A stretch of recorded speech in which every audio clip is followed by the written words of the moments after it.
Do you want to know how to teach a child to read at home? Well, I've done it. In fact, I've done it many times. I'm Nicholeen Peck, and I teach parenting, good communication, and child development all over the world through the lens of the principle self-government. In this video, we're talking about reading and how possible it is to teach at home.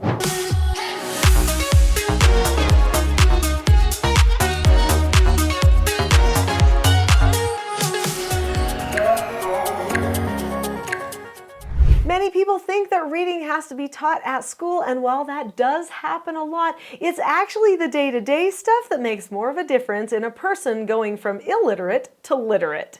We're going to be talking today about how I taught my children to read and what you can do to teach yours to read too. I never thought I would be a homeschool mother, but I was. In fact, I never knew my children would read as young as they did, but they did, and I didn't plan on any of it. So what did I do? I started teaching my oldest child things like letters and colors and numbers and stuff when he was a toddler because he was really smart and he seemed to love to read. Now, how do I know that he loved to read? Because he always was handing me a book. He wanted me to read him stories. I read to him every single day, at night before bed, but also all throughout the day we were reading stories from the time he was a very little baby. In fact, that's one of the #1 things that you should do to encourage your children to become readers is read to them. They need to understand the sound of your voice reading the books. They need to see your eyes track along the page so that they know you're actually looking at those words and reading them. They need to see you discuss about the pictures, but also see you say the words to them. They need to hear the rhyme of the Dr. Seuss and the poetry and the prose of the great stories that you're sharing with them. They need you to discuss the books with them, like the lessons in Three Little Pigs about laziness and taking care of your family members, those types of things. They need all of that learning, and you can do that before they even know one of their letters. You just start that conversation with them as soon as they understand that you're talking. That was probably one of the biggest things I learned when I was a young mom. I remember my father telling me, talk to your children a lot, Nicholeen. It's really good developmentally for you to narrate everything you're doing as you're getting them dressed, as you're changing their socks and shoes and diapers, and as you're feeding them things. Narrate everything. Develop their language so that they are ready to communicate more, and it increases their intelligence. Well, Dad, you were right. All of my children did turn out very smart. I don't know if it was because I did that, but it certainly did get them used to discussing and talking with me. And they were all fairly early talkers because of that. And we were able to start reading books, and I could see that they were listening and understanding more that was going on with the story than they could ever verbalize themselves. I have a lot to share with you about how I actually taught my children to decode the words on the page, which I think is what you're looking for. But before I get to that, click the subscribe button now. There's a lot of great content on here that's going to help you raise your children to become united, happy people. Click subscribe.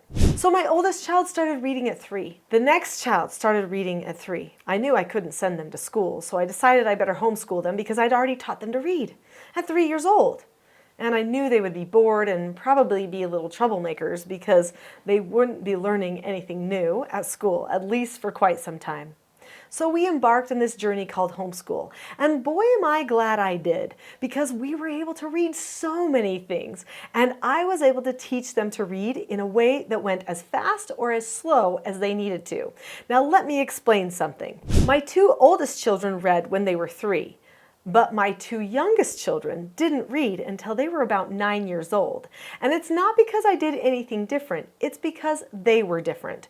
Both my youngest children had pretty severe dyslexia, and I had to be very patient to help them learn to decode the language on the page, because they would get it backwards, upside down, they would lose track of where they were. It was very difficult for them.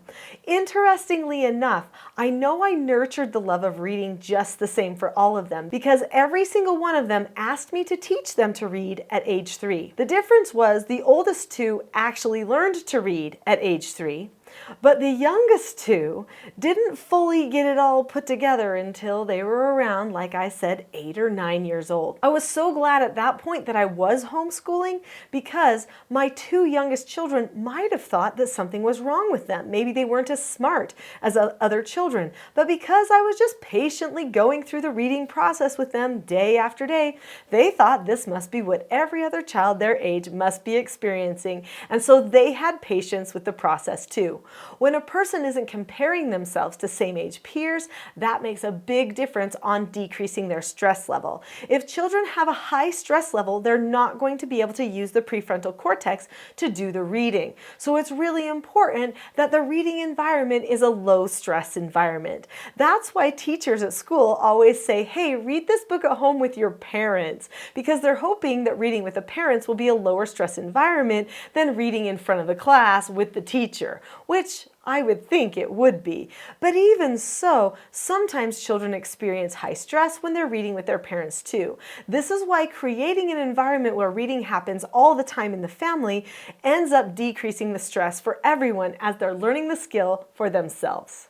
When I went to my first homeschooling conference, just kind of checking it out to see if it was something I really wanted to do or not, there was this lady named Lynn Hanson from California, and she had come to our state to the conference.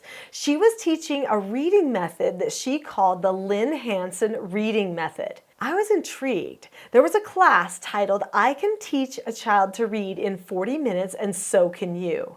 And I thought, I gotta see this. So I went to the class and I saw Lynn Hanson. She stood up in front of the group. She said, none of you are here right now. We will not take questions. We will not pretend you are here. You are going to watch me teach a non-reading child to read during this class. I was blown away. She literally did it. She taught the child some songs. She had a few charts where she taught them a few things. And suddenly, by the end of the class, the child was diagramming words, knowing which words made long vowel sounds, which words made short vowel sounds. It was amazing. And then she did another class after that to explain exactly what she did. I was blown away, and I knew at that moment I could take it home and teach my oldest to read. Remember, he was 3 years old at the time. So I came home, he was so ready, I knew it, and I just did what Lynn Hanson did. And boom, he was reading within 40 minutes. Now, was he a proficient, fluent, completely reader? No. Did he understand punctuation? Not at all. Did he understand sentence structures? Did he understand paragraphs or even what a sentence was? No. But he could read words. So I taught him to read with the Lynn Hanson reading method, and then what happened is I made word lists for him, and he learned these words. He didn't learn them by heart because there was too many to learn by heart. I only put words on the reading list that matched the rules that he had learned from the reading method and the songs that we used. After he got really good at those words, then I started adding other blends and tricky things that changed the sound of the letters. So let me back up a little bit and tell you what some of these steps were that we went through. First thing, they have to learn the ABCs. There's that great song, A, B, C, D, E, F, G. They need to learn the letters, right? Well, as they're learning the letters, make sure that you also teach the child what the letter looks like. Don't just sing the song, but also show them the letters as you're singing the song. point to the letters on a chart so that they can see them. In fact, it's going to be better if there's all capital letters on one chart and then you have all lowercase letters on another chart instead of putting them next to each other, so that you can do the ABCD song with all of the capitals and then do the ABC song with all of the lowercase letters. Then the children should get used to those letters. Now, after you learn the letters, now you're going to learn the sounds of the letters. This sometimes is a pretty tricky process and it can take time. So on your chart that has the lowercase letters most of the time, occasionally use the uppercase letters chart. On your chart that has the lowercase letters, you're going to want to touch the letters and say A says A and A, and then B says B, C says S and K, D says D, E says E and E, F says F. And you say, when I touch the letter, it has to say its sound. So then you're going to touch the letter and it will say its sound. You'll tell your child to touch the letter and you will say its sound. The letter has to always say its sound every time that you touch the letter. Then after that, Lynn has some special songs and some special charts that teach the vowel sounds. So there's songs like A with a vowel after says A, E with a vowel after says E, I with a vowel after says I, O with a vowel after says O, U with a vowel after says U or oo. So this is how you learn that the word name has a long vowel A sound. It's because there's a vowel after, and you never say the vowel after. The vowel after is the E.